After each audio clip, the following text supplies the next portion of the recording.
Hello there, very good evening and welcome to the news tonight, your one stop for the day's top stories. I'm Tracy Shilshi and here are the headlines.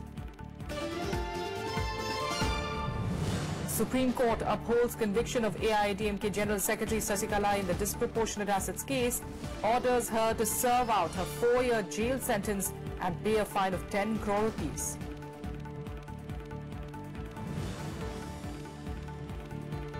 E. Palanisamy is elected AIADMK legislature party leader, meets Tamil Nadu Governor C. Vidyasagar Rao to stake claim to form the next government in the state.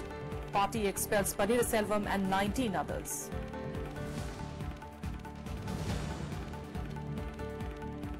A militant and 3 security personnel are killed in an encounter in Kashmir's Bandipora district.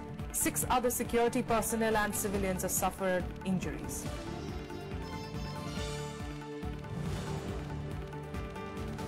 And U.S. National Security Advisor Michael Flynn quits over allegations of contacts with Russian officials. Resignation follows warnings by the U.S. Department of Justice to the Trump administration. The top story this evening, the Supreme Court today set aside AIADMK General Secretary V.K. Sasikala's acquittal by the Karnataka High Court in the Jayalalitha disproportionate assets case and restored her conviction by a trial court in the case. The trial court had sentenced Sasikala and 2 others to simple imprisonment for a period of 4 years each and also a payment or a fine of 10 crore rupees each. They would have to suffer imprisonment now for another year in case of default. AIADMK General Secretary V.K. Sasikala's hopes of becoming the Tamil Nadu Chief Minister dashed by the Supreme Court. The Apex Court on Tuesday found her guilty in the disproportionate assets case. It also upheld a 4-year jail term and a 10 crore rupees fine handed down by a lower court and banned her from seeking elected office for 10 years. With J. Jayalalitha, then V. and V.K. Sasikala, V. and Sudhakaran and Ilavarasi, who were guilty of disproportionate assets, and the complaint was made by Subramanian Swamy, and judiciary had a very tough time with these master criminals, and it had taken 19 years to come to this day when the corruption in this country will be rooted out by the order of the Supreme Court. BJP leader Subramanian Swamy first filed the disproportionate assets case against the late Tamil Nadu Chief Minister J. Jayalalitha and her confidant Sasikala in 1996. The verdict, nearly 20 years later, triggered contrasting reactions from political parties. इसमें सिर्फ review के लिए मांग सकते हैं, वो तो इसी जज के पास जाएंगे. इस जजमेंट के बाद बेफजूल है और यदि इस जज के सामने दोबारा नहीं जाओगे तो फिर क्यूरेटिव 5 जज के सामने भी नहीं जा सकते हो. वो सब एक औपचारिकता है. मुझे नहीं लगता कि 4 साल से की सजा से बच सकते हैं. Already now, you know very well, case is there. We are going to appeal for that. There is appeal. Definitely review petition will be there. We are going for appeal. The centre has no role to play. Governor will take a decision based on the situation there, and we don't want BJP has no interest to interfere, and we have no stakes also. Governor जिनकी भूमिका संदेह के घेरे में रही है, उनको फौरन विधानसभा का सत्र बुलाना चाहिए और AIADMK के सब पक्षों को अपनी अपना बहुमत साबित करने की अनुमति देनी चाहिए.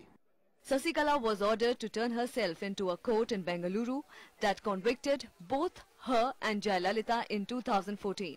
Both were jointly accused of owning over 60 crore worth assets, several bungalows, luxury cars, tea estates, 8 tons of silver, nearly 30 kilos of gold and thousands of saris which could not be accounted for through their salaries.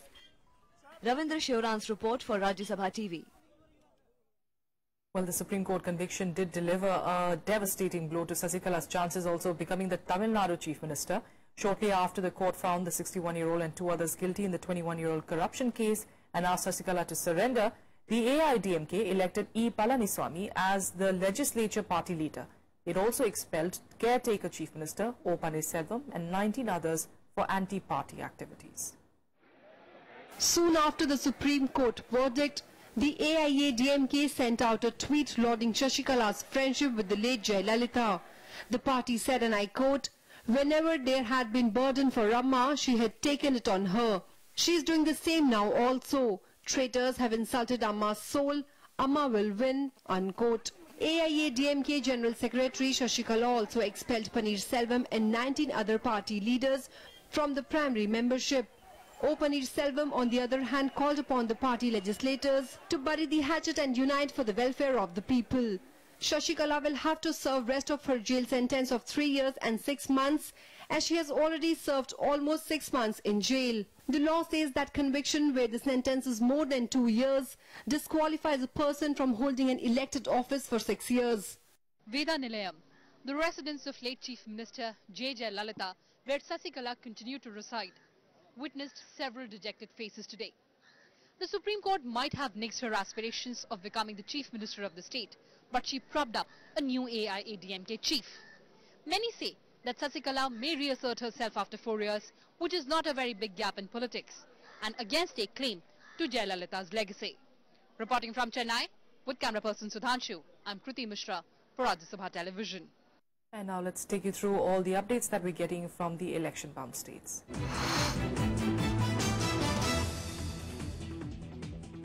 Well, campaigning for the 67 constituencies of UP for the second phase of elections ended yesterday, and now the stage is set for the polls on Wednesday.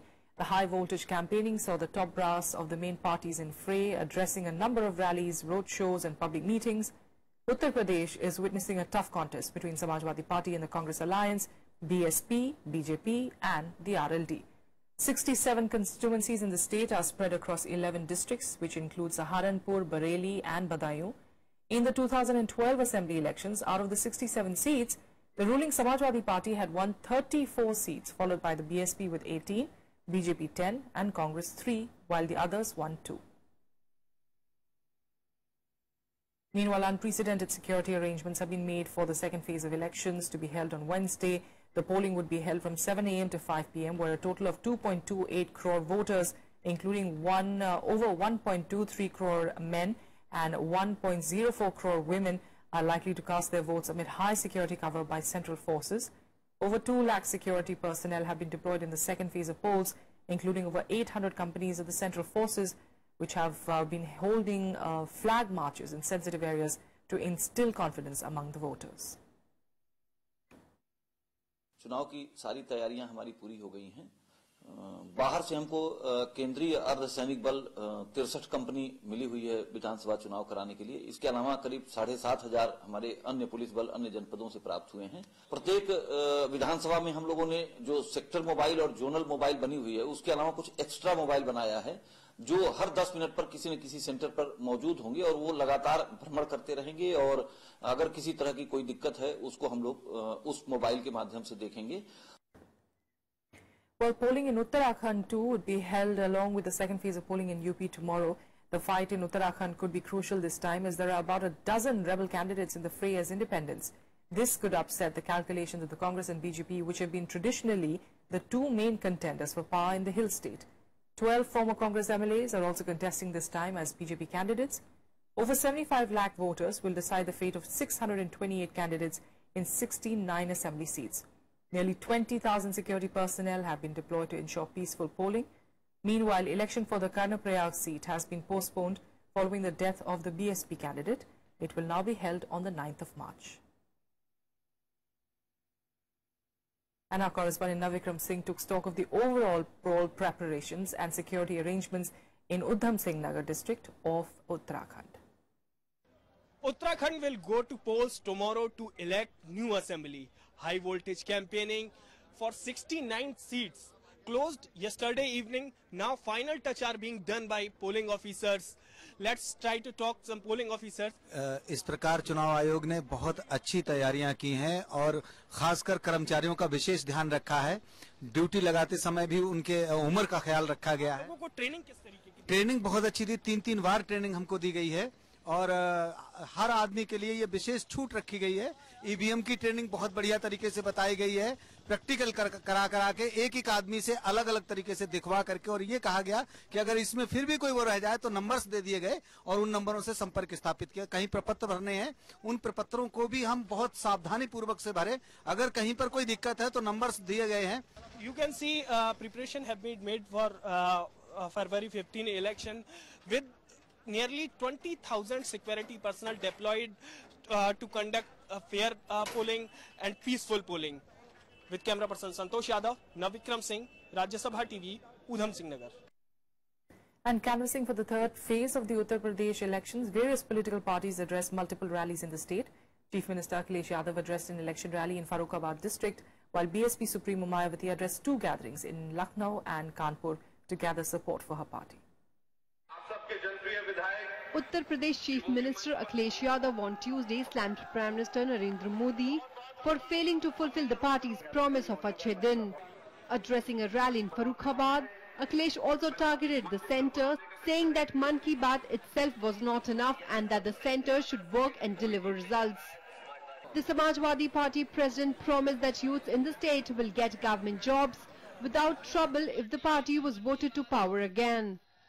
खूब सुनी हमने radio पर मन की बात, TV पे मन की बात, लेकिन अभी भी जनता नहीं जान पाई उनके मन की बात। और हम तो कहते हैं सुनाते रहे मन की बात, काम की बात कब करोगे? अगर कोई काम किया हो तो बता दो। While Akhilesh held rallies at Chibramu, Kannauj and Hardoi, BSP Chief Mayawati addressed rallies in Kanpur and Lucknow. Clarifying that her party will not ally with BJP to form the government in UP, she slammed the BJP supporters for allegedly spreading such rumors. यदि हमारे लोगों की लापरवाही की वजह से, गुमराह होने की वजह से हमारे लोग थोड़ा चूक कर गए और हम किनारे पर आकर रह गए और हमको एब्सोल्यूट मेजॉरिटी नहीं मिली, तो भी बीएसपी विपक्ष में तो बैठना पसंद करेगी, लेकिन बीजेपी की मदद से सरकार बनाना कतई भी पसंद नहीं करेगी. Mayawati also took on the Samajwadi Party, claiming that the law and order had completely collapsed in Uttar Pradesh. She said the Dadri case and Mathura incidents were the worst examples. Mayawati also asked the people to help the BSP gain an absolute majority in these elections. Bureau Report, Rajya Sabha Television. Meanwhile, a delegation of the Aam Aadmi Party leaders today met the Chief Election Commissioner and sought an inquiry over the alleged breach of security of EVMs at strong rooms in Punjab, where polling was held on the 4th of February. The delegation, led by Delhi Deputy Chief Minister Manish Sisodia, submitted a memorandum alleging multiple instances of breach in EVM safety in the state and also alleging that EVMs were moved out of the strong room in Patiala. Sisodia termed it as absolute violation of EC norms. Meanwhile, Aam Aadmi Party leader Raghav Chadha also alleged that in some districts, EVMs are being kept in schools where there was regular movement of teachers. On Monday, Delhi Chief Minister Arvind Kejriwal accused officials in Punjab of trying to move EVMs from a strong room in Punjab. However, officials denied the charge. And now let's get you more election-related updates in Polpuri. Just a day before polling in Uttarakhand, a case was registered against Congress Vice President Rahul Gandhi and Uttarakhand Chief Minister Harish Rawat for violating the Model Code of Conduct in Haridwar. The case was reportedly lodged for holding roadshows beyond campaigning time and the use of loudspeakers after the deadline. Congress candidate Bairam Swarup Brahmachari was also booked for violating the Model Code of Conduct. The Election Commission announced that voting in the Alapur constituency of Ambedkar Nagar district of UP will take place on the 9th of March. The elections to the constituency were postponed earlier on Sunday following the death of Samajwadi Party candidate Chandrasekhar Kanojia during an election campaign in the district. Today is the last day of making nominations for the 6th phase of UP and the first phase of Manipur Assembly polls, for which of course will take place on the 4th of March.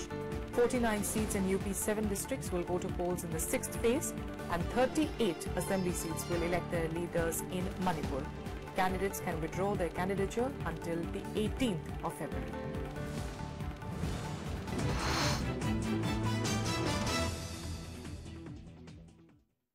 And now let's give you more national news. And 3 soldiers and a militant were today killed in an encounter in Hajin area of Bandipora district of Kashmir.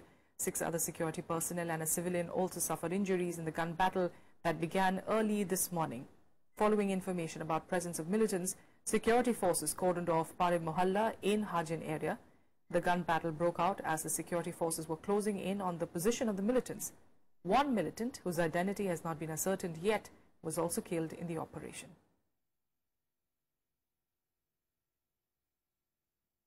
In financial news, wholesale inflation rose, in fact, to a 30-month high of 5.25% in January amid climbing global crude oil prices, even though food prices moderated. Wholesale price index-based inflation had stood at 3.39% in December last year, while in January 2016, it was minus 1.07%. Inflation in diesel and petrol shot up during the month. However, the food inflation witnessed contraction for the second month in a row. The last comparable high level of WPI was witnessed in July 2014 at 5.41%.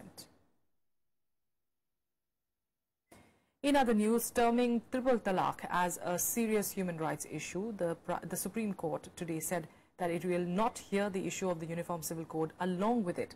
The Apex Court further stated that it will begin hearing on the matter from the 11th of May. The court was hearing a bunch of petitions on the constitutional legitimacy of triple talaq and polygamy in the Muslim community. The Apex Court refused to deal with the question whether divorce under Muslim law needs to be supervised by courts, as it falls under the legislative domain. The bench is being headed by Chief Justice J.S. Khehar. Several women have moved the Supreme Court seeking the quashing of the triple talaq practice. The centre has also told the top court that it is against gender injustice and for equality between men and women under the Constitution. With that, let's take you through some more updates from across the country nationwide. In a setback to the AAP government, the Delhi High Court stayed a notification by the Directorate of Education mandating private schools to follow neighbourhood criteria for nursery admissions. Putting a stay on the guidelines for nursery admissions for the 2017-18 academic session, Justice Manmohan termed it as unreasonable. The court further added that forcing the 298 schools to adhere to the 7th January notification was arbitrary and discriminatory. The Supreme Court today clarified that people are not obliged to stand up when the national anthem is being played or in part of a film or documentary. The verdict also mentions that people need not sing the national anthem that is played prior to the screening of a film. This comes months after the Supreme Court had ordered that the national anthem must be played in all cinema halls before movies across the country. Defence Minister Manohar Parrikar today announced the creation of the Defence Innovation Fund to support startups looking to contribute to the sector. Parrikar was addressing a gathering of defence representatives from over 30 countries at the inauguration of the 5-day Aero India 2017 in Bengaluru. He added that the defence public sector undertaking and ordnance factories have been given strict targets to increase their outsourcing and vendor development in the country. With a quick break here, up next we're getting into international news.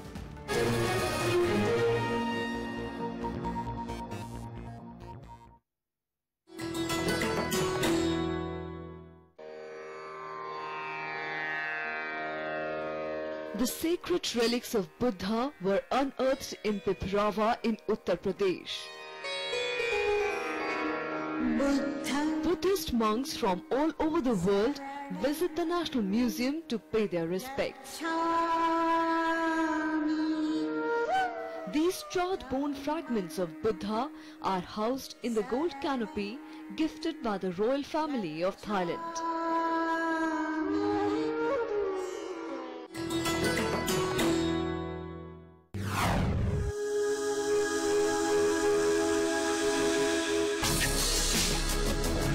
Tales that inspire. Stories of social change. A salute to diversity. Promoting public discourse. Events that motivate. Inspiring the innovative spirit. Watch Rajya Sabha television documentaries.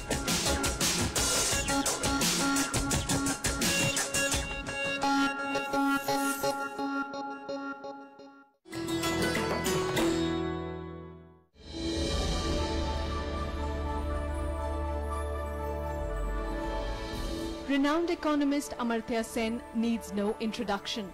Recipient of the Nobel Prize for Economics in 1998, Sen has always shown a keen interest in the problems of the underprivileged.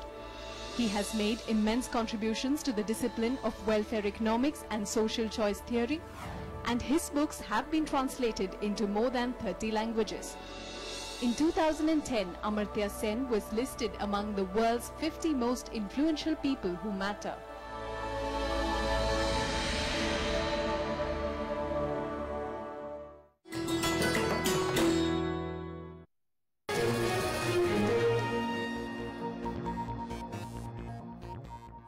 Welcome back. Let's get to some international news now. US President Donald Trump's National Security Advisor Michael Flynn has resigned amid allegations that he discussed US sanctions against Russia with its envoy before Trump's inauguration. Flynn is said to have misled officials about his call with Russia's ambassador before his own appointment. And this came at a time when Donald Trump was holding talks with Canadian Prime Minister Justin Trudeau on Monday. U.S. National Security Advisor Michael Flynn resigned on late Monday night over allegations of his contacts with Russian officials before Donald Trump took office. Flynn's resignation followed reports that the Department of Justice warned the Trump administration weeks ago that such communications could leave him in a compromised position. Flynn is said to have misled officials about his call with Russia's ambassador before his own appointment. Retired General Keith Kellogg, who has been the Chief of Staff at the National Security Council, has been named as Acting National Security Advisor. Russia, however, refused to comment on the controversy, saying it was an internal matter of the U.S. Meanwhile, U.S. President Donald Trump met Canadian Prime Minister in Washington on Monday as both leaders pledged to improve ties and work together in the field of trade and common economic goals. So our relationship with Canada is outstanding, and we're going to work together to make it even better.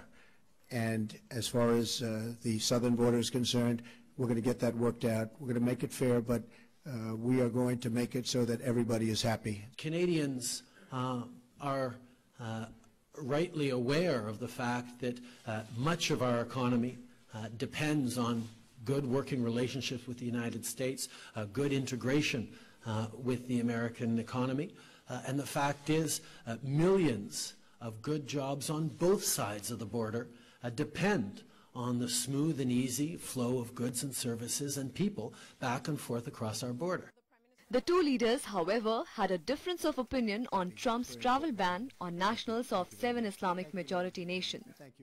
I'm just doing what I said I would do when we won by a very, very large electoral college vote. And I knew that was going to happen. I knew this is what people were wanting. And that wasn't the only reason. That wasn't my only thing that we did so well on, but that was something that was very important. Continue to pursue our policies of openness towards immigration and refugees without compromising security. And part of the reason we've been successful in doing that over the past year, welcoming close to 40,000 Syrian refugees, is because we have been coordinating with our allies, the United States and around the world, to demonstrate that security comes very seriously to us, and that's something that Trudeau is the third foreign leader to visit the U.S. president since he took office on January 20th. Trump had met Britain's Theresa May and Japan's Shinzo Abe earlier this month. Bureau Report, Rajya Sabha TV. And now let's get you some more international news updates in Global Buzz. Residents of Lahore were shocked on Monday night after an explosion near the Punjab Assembly which killed at least 13 people and wounded 83.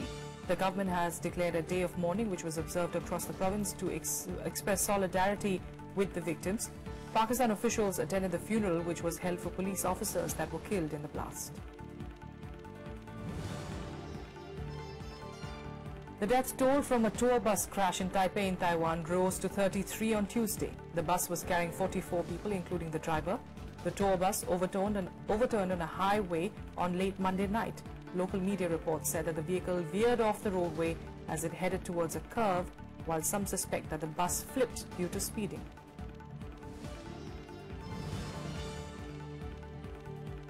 A Malaysian aid ship arrived in Bangladesh on Tuesday carrying aid for lakhs of Rohingya Muslims who fled from Myanmar. A Bangladesh government official said that the ship docked at the Chittagong port and arrangements were being made to unload its cargo. Nearly 70,000 Rohingyas have fled from the Buddhist majority Myanmar's Rakhine state to Bangladesh to escape a crackdown launched after 9 policemen were killed in attacks on border posts in October last year that Myanmar has blamed on the Rohingya militants. That's all we have for you on the news tonight. Thanks for joining us. We'll see you again tomorrow.